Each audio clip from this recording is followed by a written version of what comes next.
Hello guys, তোমাদের সবাইকে স্বাগত আজকে নতুন ব্লগে। তো গাইজ আজকে আমি বলবো যে তোমরা একটা টিয়া পাখিকে কীভাবে পোষ মানাতে পারো আমাদের মতো। মানে আমার যে টিয়া পাখিটা আছে, যেটা সবসময় আমার সাথে থাকে, ঘাড়ে উঠে কথা বলে, আবার বাড়ির থেকেও যায় না, কারণ ওটাকে আমরা আটকেও রাখি না। তো guys, আজকে সেটাই বলবো তোমাদের। তো চলো ভিডিওটা শুরু করা যাক। এই যে হচ্ছে আমাদের টিয়া পাখিটা, যার নাম হচ্ছে গোপী, পাকা বুড়ি।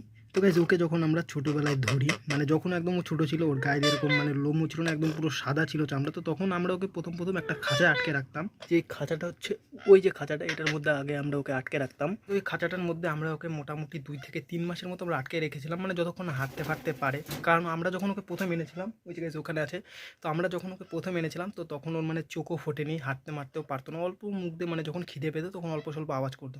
তো আমরা তখন ওকে কী করতাম, যে মানে ওকে প্রথম প্রথম আমরা ভাত খাওয়াতাম না, ওকে খাওয়াতাম আমরা ছোলা। আর ছোলাকে আমরা কী করতাম, রাত্রেবেলা ভিজিয়ে রাখতাম, আর ভেজানোর পরে মানে ওই ছোলাটাকে সকালবেলা একটা ছোলার মানে যে টুকরো হয় ওটাকে 4 টুকরো করে ছোটো ছোটো করে খাওয়াতাম। আর খাওয়ানোর পরে আমরা যেগুলো সিরিঞ্জে পাওয়া যায় সুই দেওয়ার জন্য, ওগুলো একটা কিনে এনেছিলাম নতুন, মানে পুরোনো না নতুন, ওগুলো দিয়ে আমরা ওকে জল খাওয়াতাম। এরকম করে ওকে গাইজ আমি 3 মাসের মতো খাইয়েছি, মানে 3 মাসের বেশি হতে পারে।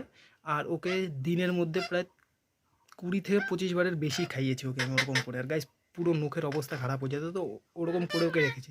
তারপর ওকে 2-3 মাস মানে খাঁচায় রাখার পরে ওকে আমরা আস্তে আস্তে হলো ছাড়তে শুরু করেছি, কারণ আমাদের পরে হলো রিয়েলাইজ হয়েছে যে মানে এরা হলো বরের পাখি, এদেরকে যদি এরকমভাবে আটকে রেখে খাঁচায়, ওগুলো তো ঠিক না। আমরা তো প্রথমে ভেবেছিলাম যে আটকেই রাখবো, কিন্তু আস্তে আস্তে আমরা ভাবলাম না, এটা ঠিক না আটকে রাখা। তো আমরা কী করলাম, ওকে আমরা ওরকম আস্তে আস্তে ছাড়তে থাকলাম। তো তারপর কী করলো, একদিন মানে ওকে যখন প্রথম ছেড়েছিলাম, তো প্রথমে তো ছাড়ার পরেও একদম মুড়ে গেল। আমরা তো ভেবেছিলাম হয়তো আসবে না, তো ভাবছিলাম না আসবে, তাও ঠিকই আছে, কোনো ব্যাপার না। কিন্তু গাইজ ওদিকে সন্ধ্যার সময় চলে এসেছে। তো তারপর ওর সাথে আমরা ওরকমই করতাম প্রতিদিন, মানে হলো সকালবেলা পুরো ছেড়ে দিতাম, আর তারপরে যখন সন্ধ্যা হয়ে যেত, আমাদের কাছ দিয়ে থাকতো সবসময়, আর যখন সন্ধ্যা হয়ে যেত তখন আবার চলে আসতো নিচে, আমরা ওকে ধরে খাঁচার মধ্যে রেখে দিতাম। প্রথম প্রথম এরকম করতো। তারপরের 1 বছর পরেও কী করা শুরু করলো, ও সন্ধ্যাবেলা আর খাঁচায় আসতো না। ও একটা নতুন একটা দল পেয়ে গেল। তো গাইজ ও তখন কী করতো, সন্ধ্যা হলে ওর যে একটা দল আছে, ওই দলটার সাথে ও চলে যেত হচ্ছে ওই দিকে, মানে আমাদের বাড়ির পিছনের দিকে একটা জঙ্গল আছে, মানে অতটাও বড় না, ছোটো মোটো একটা জঙ্গল আছে, ওখানে আবার গাছ আছে অনেক বড় বড়।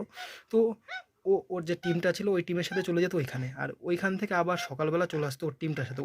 ও মানে আমাদের বাড়িতে থেকে যেত, আর ওর যে টিমটা, ওর টিমটা আমাদের বাড়ির ওপর দিয়ে চলে যেত। আবার সন্ধ্যাবেলা যখন ওর টিমটা আসতো, তখন মানে আমাদের বাড়ির যে আশেপাশে যে গাছগুলো আছে, ওগুলো গাছে হলো বসে একে ডাকাডাকি করতো।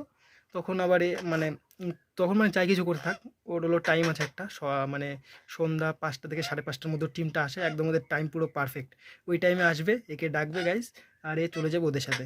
আর তারপর যখন আবার এর বাচ্চা দেওয়ার টাইম হলো, কারণ এই পাখিটারটা মানে কি বলে, এই পাখিটার এখন আমাদের বাড়িতে অনেক বয়স হয়ে গেছে, মানে 6-7 বছর তো হয়ে গেছে পাখিটার। তো কী করে, যখন মানে যে টিয়া পাখিদের ডিম দেওয়ার সময় হয়, তখনও কী করে, মানে এখন তো তাও প্রায় মানে প্রত্যেকদিন আসে যখন ডিম দেওয়ার হলো টাইম না। আর কিন্তু যখন হলো ডিম দেওয়ার টাইম, তখন কী করে 3-4 মাস আর এর কোনো খবর থাকে না, মানে তখন ডিম টিম দেয়।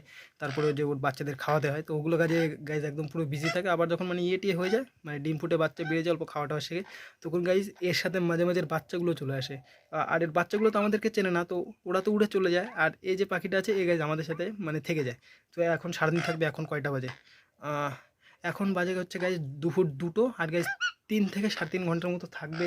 তারপর যখন একটু আলোটা নিভে যাবে, মানে এই পাখিটা তো হলো রাত্রেবেলা চোখে দেখে না, তো যখন হলো আলোটা নিভে যাবে, তো তখন আবার এরা চলে যাবে। তো গাইজ তোমাদের ওটাই বলবো, তোমরা যদি পাখি পোষো, আর যদি এরকমভাবে পুষতে চাও যে না সবসময় মানে ছাড়াই থাকবে, আর এমনি ওকে তোমরা খাঁচায় রাখবে না, তো ওদেরকে তোমরা এটাই করতে পারো যে প্রথম প্রথম খাঁচায় রাখবে। কারণ প্রথম প্রথম তো এরা হলো রাত্রেবেলা চোখে দেখে না, তো ইন্দুর বা যে ছুঁচো মুচো থাকে বা অন্য কোনো ইয়ে, তো ওরা এদেরকে খেয়ে ফেলতে পারে। তো প্রথমে যখন ছোট থাকবে তখন তোমরা এদেরকে খাঁচার মধ্যে রাখতে পারো।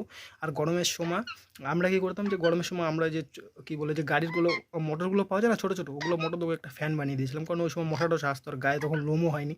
তো তোমরা একটু করতে পারো যে একটা ফ্যান বানিয়ে দিতে পারো, যদি মানে যদি পারো তাহলে খুব ভালো হয়। আর যদি আর তোমরা ওরকমই করবে যে সকালবেলা কি মানে প্রত্যেক দিন অল্প অল্প করে ছাড়বে, অল্প অল্প করে ছাড়া শিখতে শিখতে, তাহলে ও বুঝে যাবে যে না আমাকে তো ছাড়ে, আর আমাকে তো এমনি কিছু করে না। আর ওকে যখন ছাড়বে একটু খাবার টাবার দেবে, আর টিয়ে করে মানে প্রত্যেক দিন যাই কিছু 2 থেকে 3 ঘন্টা অল্প ছাড়বে। হয়তো ওকে খাঁচার থেকে বের করে হাতে ধরে রাখবে, হয়তো মানে যাই কিছু করো, অল্প দিনে 3 থেকে 4 ঘন্টা ওকে ছাড়তেই হবে পাখিকে। আর না হলেও শিখবে না যে মানে ওকে ইয়ে করা হয়। আর নাহলে ও কী ভাববে যে আমাকে তো খাঁচায় আটকে রাখা হয়, তাহলে যখন আমি ছাড়া পাবো আমি উড়ে চলে যাবো। তো ওকে একটুখানি ছাড়বে। আর গাইস হলো, যদি তোমরা দেখতে চাও যে মানে একটা পাখি কথা বলা কীভাবে শেখাবো, আমরা তো অত কথা বলা শেখাইনি, আমরা দুটোই শিখেছি, পাকা বুড়ি আর একটা হচ্ছে দুষ্টু বুড়ি। আর মাঝে মাঝে আমরা যে ওট ওট বলে আমার মা আমাকে ওঠানোর জন্য সকালবেলা, তো ওটা শুনে শুনে গাইস মানে ওট ওট ওটে মানে এরকম একটা কথা শিখে গেছে। তো গাইস তোমরা যদি দেখতে চাও যে পাখিকে কীভাবে কথা শেখাতে হয়, তো গাইস পরে আমি ওই ভিডিওটা বানাবো। তো আপাতত তো তোমরা দেখলে কেমন করে আমরা একে পালছি। ঠিক আছে, এখন তো আমরা একে মানে হলো ধরার জন্য খাঁচার দরকারও পড়ে না, আর আমরা ওর জন্য ওই খাঁচাটাকে ওই যে ওইদিকে রেখে দিয়েছে, থাকে এখন ওইদিকে। তো এটাই। তো গাইস আজকের ভিডিওতে তাদেরকে দেখাবে পরে কোনো নেক্সট ব্লগে, ততক্ষণের জন্য বাই।